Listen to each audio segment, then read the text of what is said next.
पाकिस्तान की रक्षा मंत्री ने हाल ही में मीडिया को एक बयान देते हुए कहा कि अगर ज़रूरत महसूस होती है और अगर पाकिस्तान की जल सुरक्षा पर कोई खतरा पैदा होता है तो पाकिस्तान भारत के साथ युद्ध भी कर सकता है। इस बयान के बाद भारत और पाकिस्तान के बाद युद्ध की जो अटकलें हैं वो और ज़्यादा मजबूत हो गई हैं। तो आज इस वीडियो में हम इसी पूरे टॉपिक पर डिटेल से चर्चा करने वाले हैं। तो क्या सवाल यहाँ पर ये उठता है कि क्या वाटर की वजह से, क्या पानी की वजह से आपको भारत और पाकिस्तान के बीच में युद्ध देखने को मिलेगा, और ऐसी सिचुएशन में पूरी घटना का बैकग्राउंड क्या है वो भी हमको यहाँ पर पता होना चाहिए। तो चलिए वीडियो की करते हैं शुरुआत, और सबसे पहले यहाँ पर देखते हैं कि जो रिसेंट कॉन्टेक्स्ट डेवलप हुआ है, जो पाकिस्तान के रक्षा मंत्री की तरफ से बयान आया है, वो बयान के संदर्भ में आया है। इस बयान के संदर्भ को अगर आप देखें तो इस संबंध में सबसे पहले हमको भारत के जो जल शक्ति मंत्री हैं, भारत के जो जल शक्ति राज्य मंत्री हैं, उनके बयान को देखना पड़ेगा।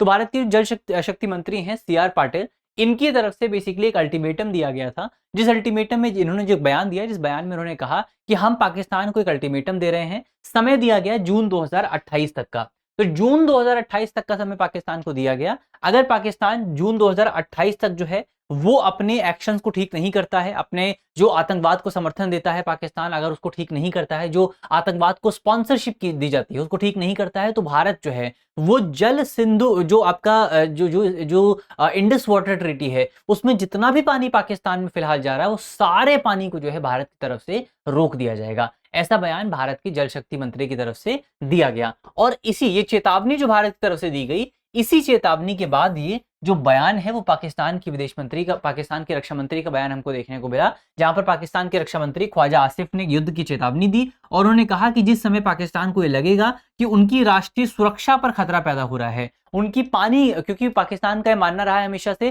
कि पानी जो है वो उनकी राष्ट्रीय सुरक्षा का मुद्दा है, तो इसीलिए पाकिस्तान के रक्षा मंत्री का कहना है कि जब भी उनको लगेगा कि उनके जल सुरक्षा पर और उनकी राष्ट्रीय सुरक्षा पर कोई खतरा पैदा हो रहा है, तो पाकिस्तान युद्ध लड़ने के लिए भी तैयार रहेगा। पाकिस्तान भारत के खिलाफ निश्चित रूप से युद्ध कर सकता है। तो ये एक इंपॉर्टेंट बात यहाँ पर हमने देखी है। अब यहाँ पर हम आगे बढ़ते हैं, बात करते हैं अगले टॉपिक पर, लेकिन अब यहाँ पर पूरा जो टॉपिक है, जो पूरा युद्ध है, उस युद्ध की शुरुआत कहाँ से होती है, जो वॉर है वो शुरू कहाँ से होता है, ये जो पूरा घटनाक्रम है इसकी शुरुआत कहाँ से होती है। पूरे घटनाक्रम की शुरुआत होती है आपका अप्रैल 2025 से। अप्रैल 2025 में आपको एक बहुत ही दुखद घटना देखने को मिली थी, पहलगाम अटैक आपको देखने को मिला था, जिस पहलगाम अटैक की वजह से 26 भारतीय लोगों की मृत्यु हुई थी। तो अभी जो घटना थी, ये घटना जाहिर तौर पर पूरे देश के लिए बहुत ज्यादा झकझोर कर देने वाली थी। तो ये इस घटना के बाद जो है हमने जो है यहाँ पर पाया कि जिन लोगों ने भारत पर अटैक किया था, जिन लोगों ने पहलगाम में अटैक किया था, उन लोगों का संबंध पाकिस्तान से था, वो लोग पाकिस्तान से जुड़े हुए थे, उनको समर्थन, उनको जो स्पॉन्सरशिप थी वो पाकिस्तान के द्वारा दी जा रही थी। तो फिर उसके बाद भारत की तरफ से एक बड़ी पहल की शुरुआत की गई, जिस पहल के तहत भारत ने लगातार अंतर्राष्ट्रीय स्तर पर पाकिस्तान द्वारा जो आतंकवाद को समर्थन दिया जाता है, पाकिस्तान का जो स्टेट स्पॉन्सर टेररिज्म है, उसका विरोध किया, और इसी विरोध के चलते भारत की तरफ से ये बड़ी कार्यवाही की गई थी, जहां पर भारत ने जो सिंधु जल समझौता है, यानी कि जो इंडस वाटर ट्रीटी है, उसको निलंबित कर दिया गया था। इंडस वाटर ट्रीटी की अगर आप बात करें तो 1960 में इस पे साइन किया गया था। इंडस वाटर ट्रीटी पर 1960 में साइन किया गया था, और भारत और पाकिस्तान के बीच में वर्ल्ड बैंक द्वारा मध्यस्थता की गई थी। वर्ल्ड बैंक ने बेसिकली यहाँ पर आपका भारत और पाकिस्तान के बीच में मध्यस्थता की थी इस पूरे समझौते को करने के लिए, लेकिन भारत की तरफ से पहलगाम अटैक के बाद इस पूरे समझौते को स्थगित कर दिया गया। याद रखना है यहाँ पर क्या शब्द इस्तेमाल किया गया था, इन अबायंस रख दिया गया था, स्थगित जो है वो समझौता पूरा कर दिया गया था। इसके अलावा यहाँ पर अगर आप देखें तो कुछ अपरिवर्तनीय शर्तें भारत की तरफ से रखी गई थी, यानी कि भारत ने कहा था कि अगर हमको इस पूरी संधि को दोबारा से बहाल करना है तो पाकिस्तान को कुछ शर्तों को मानना पड़ेगा। शर्तें क्या थी? शर्तें बहुत सामान्य सी थी। शर्तें ये थी कि पाकिस्तान को, सबसे पहले पाकिस्तान जो सीमा पार आतंकवाद को समर्थन देता है, उस समर्थन को पाकिस्तान को खत्म करना पड़ेगा। पाकिस्तान को आतंकवाद को पनाह देना बंद करना पड़ेगा, पाकिस्तान को आतंकवाद को समर्थन देना बंद करना पड़ेगा, तभी जाकर के भारत जो है इस पूरी संधि को दोबारा से शुरू करेगा। और अब हमारे जो जल शक्ति मंत्री हैं उनकी तरफ से पाकिस्तान को जून 2028 तक का अल्टीमेटम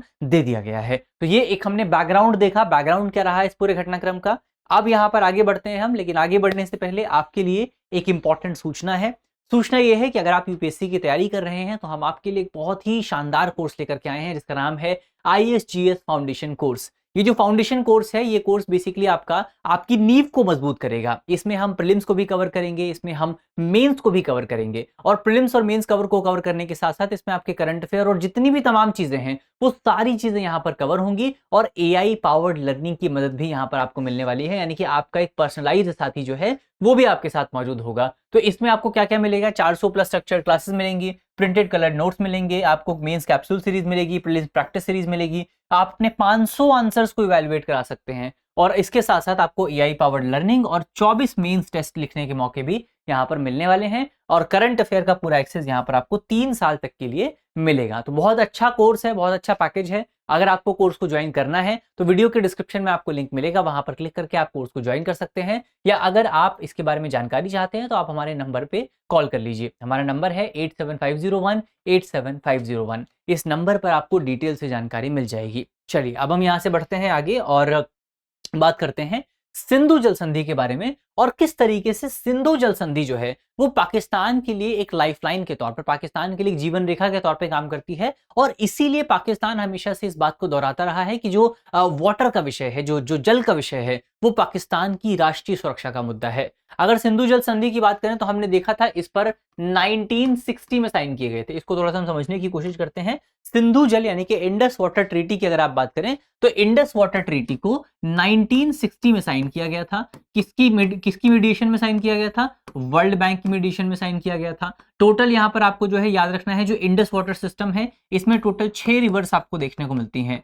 इंडस वाटर सिस्टम में टोटल 6 रिवर्स आपको देखने को मिलती हैं। इसमें से 3 रिवर्स का पानी भारत के हिस्से में आता है और 3 रिवर्स का पानी पाकिस्तान के हिस्से में जाता है। कौन कौन सी भारत के हिस्से में आती हैं? तो इसमें आपका जो वेस्टर्न रिवर्स हैं वो आपका पाकिस्तान के हिस्से में जाती हैं, और जो आपका ईस्टर्न रिवर्स हैं वो भारत के हिस्से में आती हैं। अब वेस्टर्न रिवर्स कौन कौन सी हैं और ईस्टर्न रिवर कौन कौन सी हैं, ये भी हमको पता होना चाहिए। इसमें आप देखें, अगर आपको वेस्टर्न रिवर्स याद करनी है तो आपको एक सिंपल सा फॉर्मूला आपको याद करना है। आपने आईसीजे का नाम सुना होगा, आपने इंटरनेशनल कोर्ट ऑफ जस्टिस का नाम सुना होगा, आईसीजे, उसी को आपको याद रखना है, लेकिन फुल फॉर्म चेंज हो जाएगी। आईसीजे की फुल फॉर्म क्या है? इसकी जब आप इंडस वाटर ट्रीटी की बात करेंगे तो आईसीजे की फुल फॉर्म होगी आपका इंडस रिवर, चिनाब रिवर और झेलम रिवर। क्या हो गया? इंडस रिवर, चिनाब रिवर और झेलम रिवर। ये किसके हिस्से में है? ये पाकिस्तान के हिस्से में है। तो याद रखना है आपको आईसीजे, यानी कि इंडस रिवर, चिनाब रिवर और झेलम रिवर किसके हिस्से में है? पाकिस्तान के हिस्से में है। इंडिया के हिस्से की रिवर अगर आप देखें, यानी कि जो ईस्टर्न रिवर्स हैं, यहां पर आपको क्या याद रखना है? यहां पर आपको याद रखना है रेड, ब्लड और सेल। सेल का आपको सी याद नहीं रखना है, एस याद रखना है। तो रेड, ब्लड, सेल। तो इसकी फुल फॉर्म क्या है? यहां पर आपको रावी रिवर मिलेगी, ये आपको ब्यास रिवर मिलेगी और ये आपको सतलज रिवर मिलेगी। तो कौन कौन सी रिवर भारत के हिस्से में है? रावी रिवर है, ब्यास रिवर है और सतलज रिवर है। और पाकिस्तान के हिस्से में क्या क्या है? आईसीजे, यानी कि इंडस रिवर है, चिनाब रिवर है और झेलम रिवर है।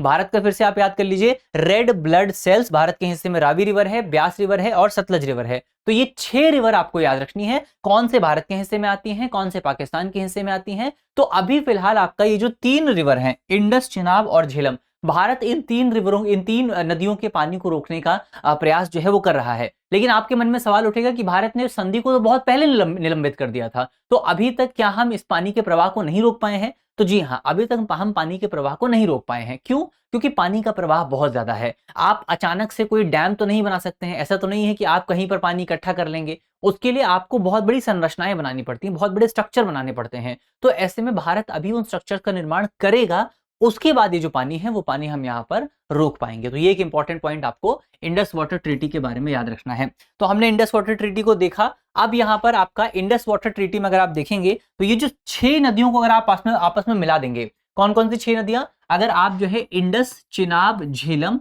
रावी, ब्यास और सतलुज सारी नदियों को एक साथ मिला देंगे तो इसको क्यूमुलेटिवली इकट्ठा इसको कहा जाता है इंडस वाटर सिस्टम। क्या कहा जाता है? या इंडस रिवर सिस्टम भी आप इसको कई बार कह सकते हैं, इंडस रिवर सिस्टम इसको कहा जाता है। और अगर आप सिंधु जल संधि की बात करें तो सिंधु जल संधि में जो इंडस रिवर सिस्टम के पानी को डिस्ट्रीब्यूट किया गया है, इसमें से 80% जो पानी है वो आपका पाकिस्तान को जाता है।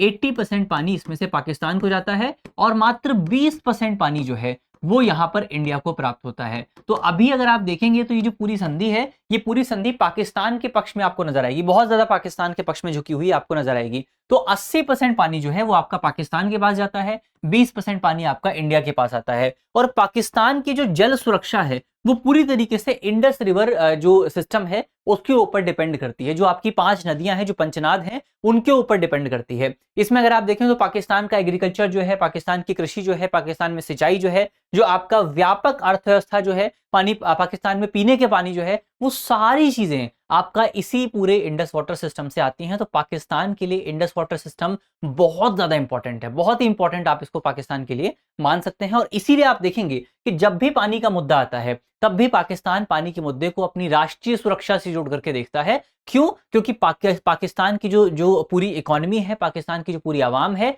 वो इस रिवर सिस्टम के जल पर डिपेंड करती है। तो ये एक इंपॉर्टेंट पॉइंट यहां पर आपको याद रखना है। अब इसके अलावा अगर आप देखें तो यहां पर मूल उत्प्रेरक क्या है, जो मेन कैटलिस्ट है वो क्या है? मेन कैटलिस्ट अगर आप देखेंगे तो वर्तमान समय में आपको दुनिया भर में जलवायु परिवर्तन देखने को मिलेगा, दुनिया भर में ग्लोबल वार्मिंग आपको देखने को मिलेगी। जो जल संकट है वो और ज्यादा गहरा होता जा रहा है, जो पानी है वो और ज्यादा कम होता जा रहा है, खराब होता जा रहा है। तो ऐसे में आप देखेंगे कि वर्तमान समय में पहले से ही पाकिस्तान बहुत ज्यादा वाटर क्राइसिस का सामना कर रहा है, पाकिस्तान के पास पहले से ही पानी मौजूद नहीं है। अब ऐसे में अगर भारत भी पाकिस्तान के पानी को रोक देता है तो इसकी वजह से पाकिस्तान के सामने और बड़ा संकट पैदा हो जाएगा। इसीलिए आप देखेंगे कि पाकिस्तान इस पूरे विषय को लेकर के अपनी जो राष्ट्र का अस्तित्व है उसके साथ साथ इस पूरे टॉपिक को जोड़ करके देख रहा है। क्यों? क्योंकि पाकिस्तान के लिए पानी बहुत इंपॉर्टेंट है और भारत इसी चीज का फायदा उठा सकता है पाकिस्तान के स्टेट स्पॉन्सर्ड टेररिज्म को रोकने के लिए। तो ये एक इंपॉर्टेंट पॉइंट हमने देखा। अगली एक और इंपॉर्टेंट विवाद यहाँ पर भारत और पाकिस्तान के बीच में आपको देखने को मिलेगा, ये है आपका चेनाब नदी के लेकर के। हमने देखा था कि आईसीजे जो है, यानी कि आपका इंडस, चिनाब और झेलम जो है, ये नदियां पाकिस्तान के हिस्से के अंतर्गत आती हैं। अब भारत का प्रयास यहां पर ये था, ऐसा नहीं कि भारत इन नदियों पर कुछ कर नहीं सकता है, भारत इन नदियों पर डैम बना सकता है, लेकिन वो डैम जो है वो run of the river dam होने चाहिए। यानी कि वहां पर पानी को स्टोर नहीं किया जाए, वहां पर पानी का केवल इस्तेमाल किया जाए। तो run of the river dam Bharat बना सकता है, लेकिन भारत रिजर्वॉयर डैम नहीं बना सकता है। तो भारत इन नदियों का इस्तेमाल कर सकता है। तो अब पाकिस्तान का आरोप यह था कि भारत जो है वो आपका चिनाब नदी पर एक रिवर लिंकिंग प्रोजेक्ट बना रहा है। चिनाब नदी पर भारत एक रिवर लिंकिंग प्रोजेक्ट बना रहा है, ऐसा पाकिस्तान का कहना था। और इस परियोजना के माध्यम से चिनाब नदी के पानी को दूसरी दिशा में मोड़ा जा सकता है, जो कि जल प्रवाह को तेजी से सीमित या परिवर्तित कर सकता है। और इसीलिए पाकिस्तान का कहना था कि ये जो है भारत की तरफ से संधि का गंभीर उल्लंघन किया जा रहा है। लेकिन भारत ने इस पूरे घटनाक्रम में पाकिस्तान के आरोपों का जो है पूरी तरीके से खंडन किया था। भारत का कहना यह था कि भारत जो भी कदम उठाएगा उसकी वजह से पाकिस्तान को जो पानी मिल रहा है इस पूरी संधि के तहत उस पर कोई असर यहाँ पर नहीं पड़ने वाला है। तो ये बात भारत की तरफ से पहले भी कही जा चुकी है। तो ये हमने देखा, एक और टॉपिक हमने देखा। अब यहाँ पर पाकिस्तान की तरफ से वैश्विक कूटनीति को जो है इंक्लूड करने की बात भी की गई थी। बीते दिनों पाकिस्तान के जो उप प्रधानमंत्री हैं, जो डिप्टी प्राइम मिनिस्टर हैं पाकिस्तान के, इशक डार, ये जो है आपका संयुक्त राष्ट्र में गए थे, जहां पर उन्होंने यूनाइटेड नेशन सिक्योरिटी काउंसिल से डायरेक्टली कहा था कि आप जो है हमारे इस विवाद में हस्तक्षेप कीजिए और इस विवाद को सॉल्व करने का प्रयास कीजिए। तो वो थर्ड पार्टी को इन्वॉल्व करने की बात जो है वो यहाँ पर कही गई थी। भारत पर संधि के एक तरफा उल्लंघन और जल प्रवाह को रोककर लाखों नागरिकों के जीवन को खतरे में डालने का आरोप जो है वो पाकिस्तान की तरफ से लगाया गया था। लेकिन पाकिस्तान ने वहां ये नहीं बताया कि भारत ऐसा कर क्यों रहा है, क्योंकि पाकिस्तान स्टेट स्पॉन्सर्ड टेररिज्म को बढ़ावा देता है, भारत इस वजह से ये कदम जो है उठा रहा है। तो ये एक इंपॉर्टेंट पॉइंट आपको याद रखना है। अंत में यहां पर कहा जा सकता है कि अब धीरे धीरे आपको संघर्ष के नए डायमेंशन देखने को मिलेंगे। आपको जो युद्ध हो रहे हैं, युद्ध के नए डायमेंशन आपको देखने को मिलेंगे।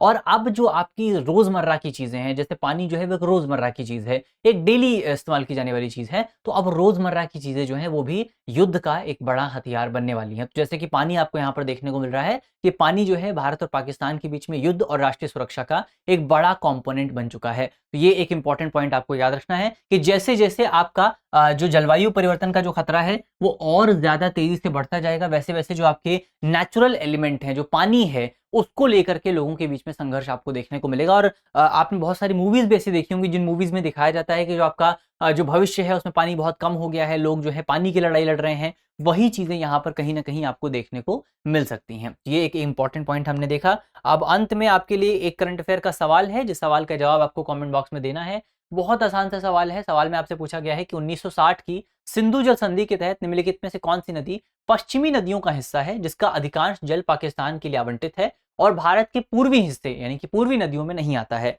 हमारे ऑप्शन है, ऑप्शन ए रावी नदी, ऑप्शन बी व्यास, ऑप्शन सी सतलुज और ऑप्शन डी सिंधु नदी। तो इसका सही जवाब क्या होगा वो आपको जल्दी से कमेंट बॉक्स में बताना है कि यहाँ पर इनमें से कौन सी नदी जो है उसका पानी पाकिस्तान के हिस्से में जाता है और भारत के हिस्से में नहीं आता है। तो इसका जवाब आप जल्दी से कमेंट बॉक्स में बताएंगे। मुझे उम्मीद है कि इस वीडियो में हमने जितने भी इंपॉर्टेंट टॉपिक डिस्कस किए हैं वो सारे टॉपिक आपको समझ में आए होंगे। अगर आपको वीडियो अच्छी लगी है तो वीडियो को लाइक कीजिएगा, वीडियो को शेयर कीजिएगा अपने दोस्तों के साथ, अपने साथियों के साथ। मिलते हैं आपसे अगली वीडियो में, तब तक के लिए अपना ख्याल रखिए, ध्यान रखिए, पढ़ते रहिए। धन्यवाद। अब एग्जाम की तैयारी को और बेहतर करने के लिए हमारे चैनल को लाइक, शेयर और सब्सक्राइब करना ना भूलें।